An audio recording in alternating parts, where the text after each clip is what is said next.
आप सबको जय यीशु।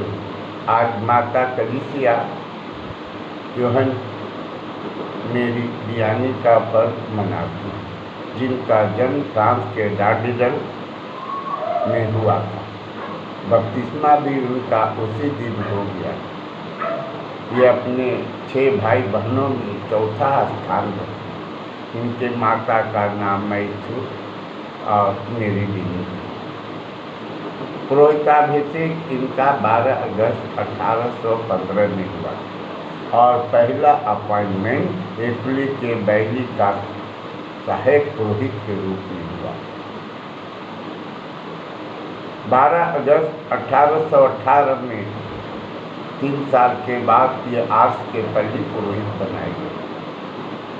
1827 तक इनकी प्रसिद्धि बहुत फैली। हर साल 20,000 से अधिक तीर्थ यात्री उनसे मिलने आते थे। संत फिलोमिना के प्रति वे गहराई से समर्पित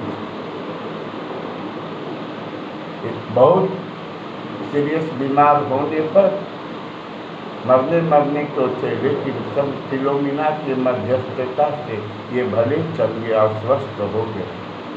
4 बार इन्होंने भिक्षु बनने के लिए अर्श को छोड़ना चाहा, लेकिन बाद में यह ईश्वर की इच्छा नहीं है सोच करके वे अपना जीवन वही बिताए। और 1859 में उनका निधन हो गया। इनका धन्य घोषित पियूस 10वें ने किया 8 जनवरी 1905 में और संत पियूस 11वें ने इनको संत घोषित किया 31 मई 1925 को। इन्होंने पुरोहितों का बारे में एक सुंदर सा धर्म शिक्षा दिया। पुरोहित संस्कार क्या है? यह संस्कार मनुष्य को ईश्वर की ओर उठाता है। पुरोहित कौन है? एक मनुष्य जो ईश्वर की जगह ले लेता, एक मनुष्य जिसे ईश्वर की सभी शक्तियां सौंपी गई। यीशु ने पुरोहितों से कहा, जाओ, जैसे मेरे पिता ने मुझे भेजा है वैसे ही मैं तुम्हें भेजता हूँ। स्वर्ग और पृथ्वी का सारा अधिकार मुझे दिया गया, इसीलिए जाओ, जैसे मेरे पिता ने मुझे भेजा है वैसे ही मैं तुमको भेजता हूँ। स्वर्ग और पृथ्वी का सारा अधिकार मुझे दिया गया, इसीलिए जाओ, सभी मनुष्यों को शिक्षा दो। जो तुम्हारी सुनता है वह मेरी सुनता है, और जो तुम्हें तुच्छ समझता है वह मुझे तुच्छ समझता है। जब पुरोहित पापों को क्षमा करता है, क्षमा प्रदान करता है, तब वह यह नहीं कहता है ईश्वर तुम्हें पापों से मुक्त कर, बल्कि कहता है मैं तुम्हें पापों से मुक्त करता हूँ। प्रतिष्ठान प्रार्थना में बलि परिवर्तन के समय वह यह नहीं कहता है यह प्रभु का शरीर है, बल्कि कहता है यह मेरा शरीर है। संत बरनार्ड को कहना है कि सब कुछ मरिया के द्वारा ही आया है, लेकिन हम यह कहते हैं कि सब कुछ पुरोहितों के द्वारा आता है। सारी खुशियाँ, सारी कृपाएं, सारे स्वर्गिक वरदान पुरोहितों के द्वारा ही आता है। आज हम सभी पुरोहितों का पर्व मना रहे हैं। कारण क्या है? अगर पुरोहिताई संस्कार नहीं होता तो हमारे पास प्रभु नहीं होता। प्रकोष्ठ में प्रभु को किसने रखा? पुरोहित। वह कौन था जो आपके जन्म पर आपकी आत्मा को स्वीकार किया? पुरोहित। कौन उसका पालन पोषण करता है और उसकी यात्रा के लिए आवश्यक शक्ति प्रदान करता? पुरोहित। अंतिम समय में उसे प्रभु के दर्शन के लिए कौन तैयार करेगा? पुरोहित, हमेशा पुरोहित। यदि कोई आत्मा मृत्यु तक पहुंचती है तो उसे फिर से कौन पुनः जीवित करेगा? कौन उसे शक्ति और शालीनता प्रदान करेगा? पुरोहित। पुरोहित को याद किए बिना किसी भी वरदान को हम याद नहीं कर सकते हो। तुम याद नहीं कर सकते। तो माता मरिया या एक स्वर्गदूत के पास जाओ, पाप स्वीकार करो, क्या वे तुम्हें पापों की क्षमा प्रदान कर सकते हैं? नहीं। क्या वे तुम्हें प्रभु का शरीर और रक्त तुम्हें प्रदान कर सकते हैं? नहीं। कुंवारी मरियम भी अपने बेटों को होस्तिया में उतार सकती है? नहीं। यहाँ कई हजार स्वर्गदूत भी उतर आए, फिर भी वे हमें हमारे पापों की क्षमा प्रदान नहीं कर सकते। एक पुरोहित वह कितना भी साधारण क्यों न हो, तुमसे कहता है, हमसे कहता है, मैं तुम्हें तुम्हारे पापों से मुक्त कर देता हूँ, शांति में जाओ। तो कितना महान है पुरोहित। अपने पद की गरिमा को तब तक समझ सकेगा जब तक वह स्वर्ग नहीं पहुँचता। अगर वह इस दुनिया में ही उसे समझ लेगा तो वह मर जाएगा, भय के कारण नहीं बल्कि प्रेम के कारण। एक पुरोहित के सिवा ईश्वर के अन्य वरदान हमारे लिए कोई काम का नहीं है।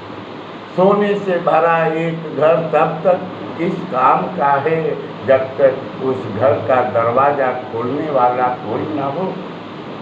पुरोहित के पास स्वर्ग के खजाने की चाबी, वही दरवाजा खोलता है। वह भले ईश्वर का कारिंदा है, उसकी संपत्ति का वो वितरक है।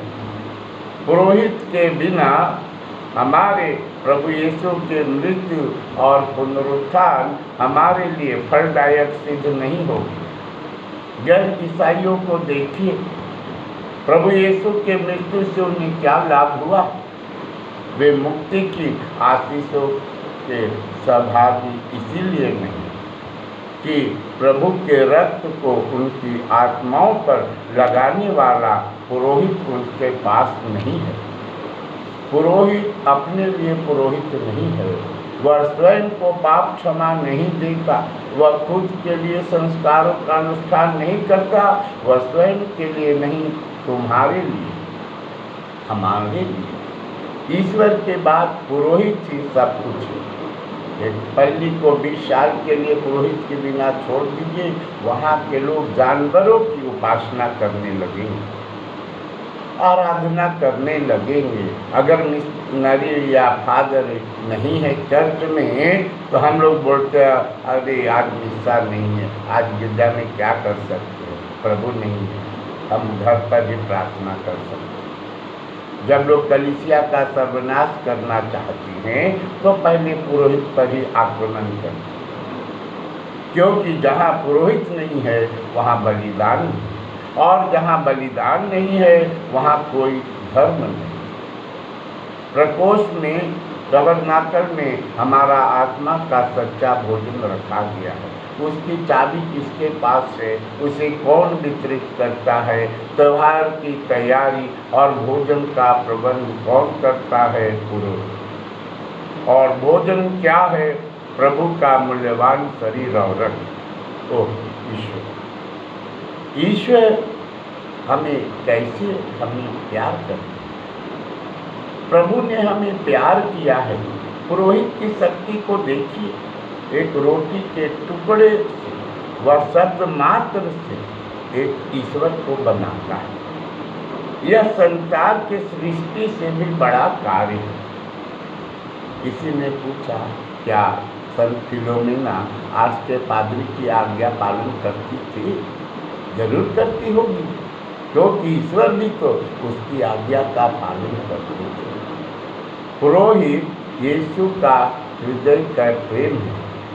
जब आप किसी पुरोहित से मिलते हैं तो यीशु के प्रेम के बारे में सोचें। अगर मेरी मुलाकात एक पुरोहित और एक स्वर्गदूत से एक साथ होगा तो मैं पहले पुरोहित का अभिवादन करूँगा, ना कि स्वर्गदूत का।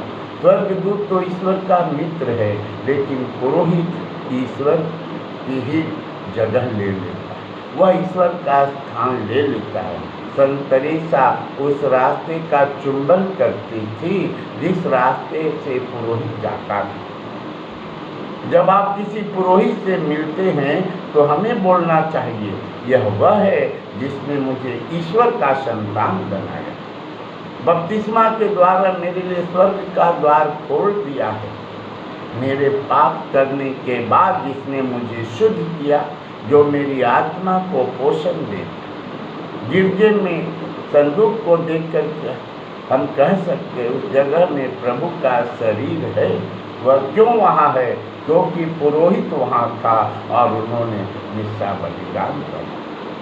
आज हम विश्वास के साथ भाग्य और सब मेरी जोत बियानी से प्रार्थना करें कि हमारा जीवन जो है संत मेरी जोत बियानी की तरह सिंपल, हम्बल और सरल हो। हम प्रार्थना करें।